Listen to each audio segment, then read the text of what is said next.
Om Swastiastu. Perkenalkan, nama saya Igede Aditya Arembaul, nomor absen 2 dari kelas 10 PPLG.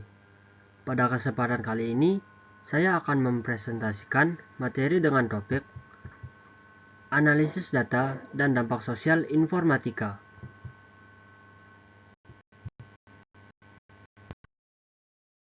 Di dalam pembahasan materi kali ini, kita akan mempelajari beberapa sub-sub materi penting, yaitu yang pertama, konsep analisis data, yang kedua, jenis-jenis analisis data, yang ketiga, metode analisis data, kemudian yang keempat, metode pengolahan analisis data, yang kelima, proteksi data digital, dan yang terakhir, dampak perkembangan digital.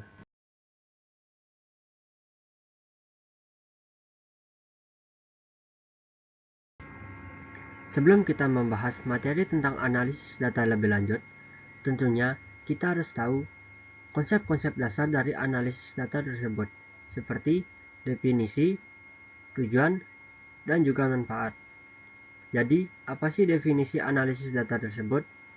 Secara singkatnya, analisis data dapat kita artikan sebagai proses mengumpulkan, mengolah, dan menginterpretasikan data. Nah, tujuannya apa sih?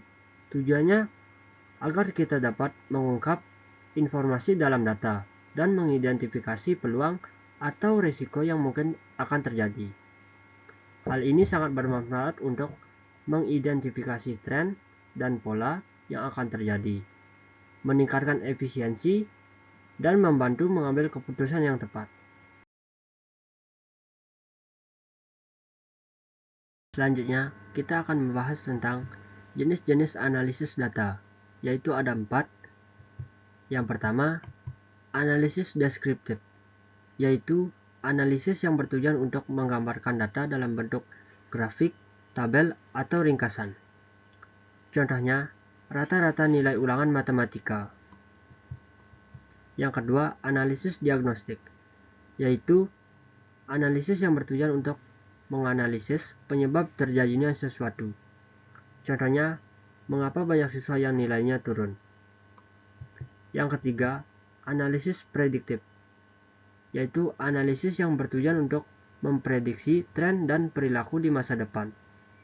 Contohnya, perkiraan siapa yang akan mendapatkan juara kelas berdasarkan nilai. Yang terakhir, analisis preskriptif, yaitu analisis yang bertujuan untuk memberikan rekomendasi tindakan berdasarkan prediksi. Contohnya, saran untuk belajar kelompok bagi siswa yang nilainya rendah. Kemudian, kita akan membahas tentang metode analisis data. Metode analisis data terbagi menjadi 2 jenis, yaitu analisis data secara kuantitatif dan analisis data secara kualitatif. Analisis data secara kuantitatif yaitu analisis yang berfokus pada numerik atau angka-angka seperti statistik. Sedangkan analisis kualitatif yaitu metode analisis data yang bersifat non-numerik seperti teks, wawancara, dan observasi.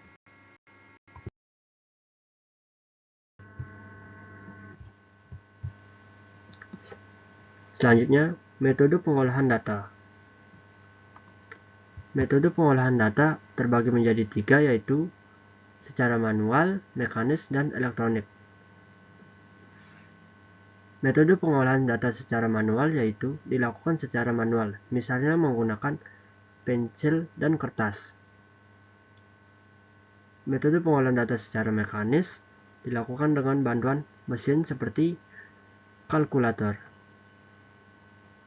Kemudian, metode pengolahan data secara elektronik dilakukan dengan menggunakan komputer dan perangkat lunak seperti Microsoft Excel. Ya, kita akan membahas tentang proteksi data digital. Apa itu proteksi data digital?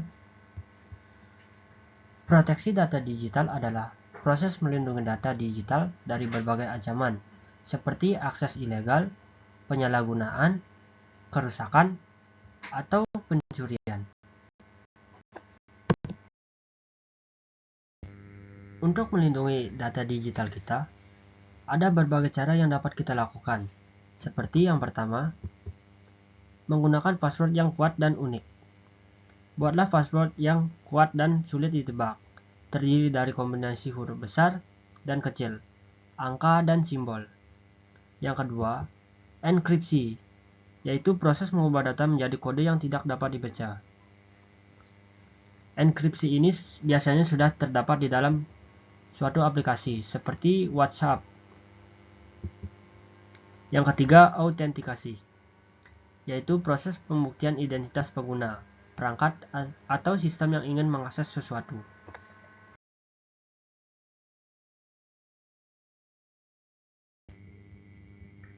Yang keempat, pencadangan dan pemulihan, yaitu proses menduplikasi dan menyimpan data di lokasi aman untuk kembali digunakan jika terjadi kehilangan atau kerusakan. Yang kelima, firewall. Firewall berfungsi sebagai penghalang antara jaringan pengguna dengan internet. Yang keenam, antivirus dan anti-malware. Antivirus dan anti-malware berfungsi untuk mendeteksi dan menghilangkan virus, spyware, dan malware. Bentuk proteksi data digital selanjutnya yaitu VPN. VPN atau Virtual Private Network adalah layanan yang memungkinkan pengguna untuk terhubung ke jaringan pribadi secara aman melalui internet. Dan yang terakhir, kontrol akses, yaitu kebijakan yang menentukan siapa yang boleh mengakses suatu data atau informasi.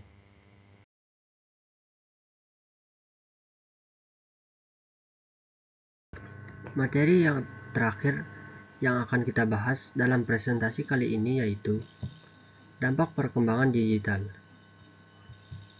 Dampak perkembangan digital ada yang positif dan ada yang negatif. Contoh yang positif yaitu kemudahan akses informasi,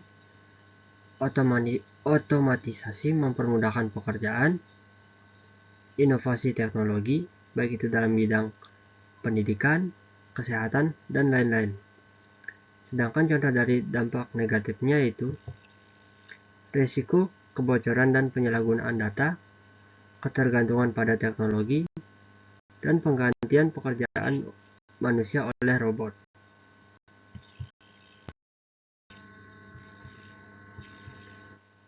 Sekian presentasi materi kali ini, semoga dapat dipahami dengan baik. Jika ada kesalahan dalam penyampaian ataupun di dalam materi, mohon dimaklumi. Terima kasih.